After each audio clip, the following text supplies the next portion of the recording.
ರಾಜ್ಯದಲ್ಲಿ ಮಹಿಳೆಯರ ಸ್ವಸಹಾಯ ಸಂಘ ಹಾಗೂ ಮೈಕ್ರೋ ಫೈನಾನ್ಸ್ಗಳ ಕಾಟ ದಿನೇ ದಿನೇ ಹೆಚ್ಚಾಗ್ತಿದೆ.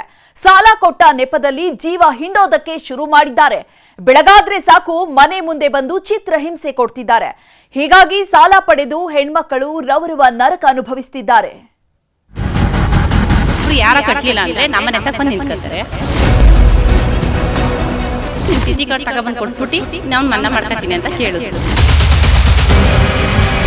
ಸಾಲ ಅನ್ನೋದು ಶೂಲ ಅಂತ ಇದಕ್ಕೆ ಹೇಳೋದು ನೋಡಿ. ಸಾಲ ಕೊಡುವಾಗ ಖುಷಿಯಾಗೇ ಕೊಡ್ತಾರೆ. ಕಡಿಮೆ ಬಡ್ಡಿ ಆಸೆ ತೋರಿಸಿ ಲಕ್ಷ ಕೊಡ್ತೀವಂತಾರೆ. ಮೈಕ್ರೋ ಫೈನಾನ್ಸ್ನವರ ನವರಂಗಿ ಮಾತು ನಂಬ್ಕೊಂಡವರು ಇವತ್ತು ಬೀದಿಗೆ ಬಂದು ಕೂತಿದ್ದಾರೆ. ನಮಗೆ ಇವರ ಕಾಟದಿಂದ ಮುಕ್ತಿ ಕೊಡಿ, ಇಲ್ಲದಿದ್ರೆ ಗ್ರಾಮ ಪಂಚಾಯಿತಿ ಎದುರೇ ನೇಣಿಗೆ ಶರಣಾಗ್ತೀವಿ ಅಂತ ನೇಣು ಕುಣಿಕೆ ರೆಡಿ ಮಾಡ್ಕೊಂಡು ಕೂತಿದ್ದಾರೆ.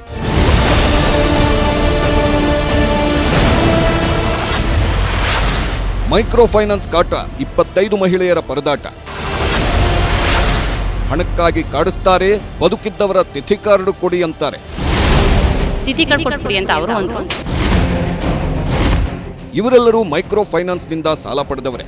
ಯಾರೂ ಸಾಲ ತೀರಿಸಲ್ಲ ಅಂತಿಲ್ಲ, ನಮಗೆ ಸಮಯ ಕೊಡಿ ಅಂತಿದ್ದಾರೆ. ಕಳೆದ ಬಾರಿ ಮಳೆ ಇಲ್ಲದಿದ್ದರಿಂದ ಸರಿಯಾದ ಸಮಯಕ್ಕೆ ಸಾಲ ಕಟ್ಟೋದಕ್ಕಾಗಿರಲಿಲ್ಲ. ಹೀಗಾಗಿ ಕೊಡಬಾರ್ದ ಕಾಟ ಕೊಡ್ತಿದ್ದಾರೆ. ಬೆಳಗಾದ್ರೆ ಸಾಕು ಮನೆ ಮುಂದೆ ಇವರದ್ದೇ ದರ್ಶನ. ರಾತ್ರಿ ಆದ್ರೂ ಮನೆಯಿಂದ ಕದಲೋದಿಲ್ಲ. ಊರವರ ಮುಂದೆ ಎಲ್ಲ ಮರ್ಯಾದೆ ತೆಗೆಯುತ್ತಿದ್ದಾರೆ. ಇವರ ಕಾಟದಿಂದ ಬೇಸತ್ತು ಹೋದ ಮಂಡ್ಯ ತಾಲೂಕಿನ ಮಹಿಳೆಯರು ಸಾಮೂಹಿಕ ಆತ್ಮಹತ್ಯೆಯ ಎಚ್ಚರಿಕೆ ನೀಡಿದ್ದಾರೆ. ಹೊಳಲು ಗ್ರಾಮ ಪಂಚಾಯಿತಿ ಮುಂದೆಯೇ ನೇಣಿನ ಕುಣಿಕೆ ಕಟ್ಕೊಂಡು ಪ್ರತಿಭಟನೆಗೆ ಕೂತಿದ್ದಾರೆ. ಅವ್ರು ಒಬ್ರು ಯಾರ ಕಟ್ಟಲಿಲ್ಲ ಅಂದ್ರೆ ನಮ್ಮನೆ ತಕ್ಕ ಬಂದು ನಿಂತ್ಕೊತಾರೆ.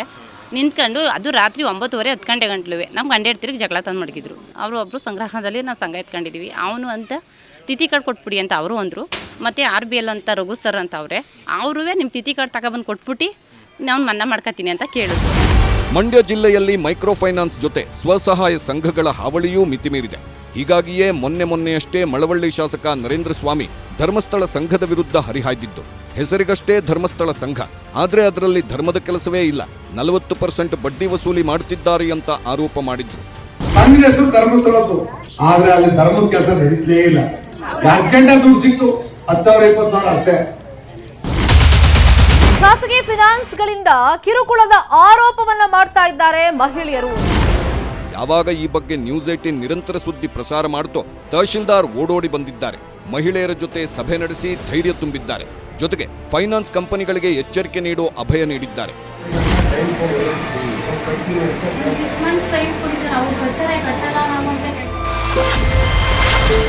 ಮೈಕ್ರೋ ಫೈನಾನ್ಸ್ ಕಾಟಕ್ಕೆ ಜೀವ ಬಿಟ್ಟಿದ್ದಳು ಮಹಿಳೆ. ಮಂಡ್ಯದಲ್ಲಿ ಮಾತ್ರವಲ್ಲ, ತುಮಕೂರಲ್ಲೂ ಕೂಡ ಮೈಕ್ರೋ ಫೈನಾನ್ಸ್ನವರ ಕಾಟ ಮಿತಿಮೀರಿದೆ. ತುರುವೇಕೆರೆ ತಾಲೂಕಿನ ದಂಡಿನಶಿವರ ಗ್ರಾಮದಲ್ಲಿ 3-4 ದಿನದ ಹಿಂದಷ್ಟೇ ಮಹಿಳೆಯೊಬ್ಬರು ಆತ್ಮಹತ್ಯೆ ಮಾಡಿಕೊಂಡಿದ್ದರು.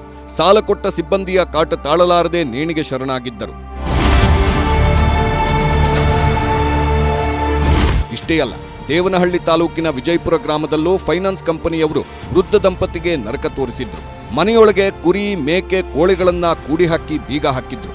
ಸುಮಾರು 2 ತಿಂಗಳುಗಳ ಕಾಲ ಮನೆಗೆ ಏಣಿ ಹಾಕೊಂಡು ಹತ್ತಿ ಕುರಿ, ಮೇಕೆಗಳಿಗೆ ಆಹಾರ ಹಾಕ್ತಿದ್ರು. ಹೀಗೆ ರಾಜ್ಯದ ಹಲವೆಡೆ ಮೈಕ್ರೋ ಫೈನಾನ್ಸ್ನವರ ಕಾಟ ದಿನೇ ದಿನೇ ಜಾಸ್ತಿ ಆಗ್ತಿದೆ. ಸಾಲದ ಹೆಸರಲ್ಲೇ ಜೀವವನ್ನೇ ಬಲಿ ಪಡೆಯುತ್ತಿದ್ದಾರೆ.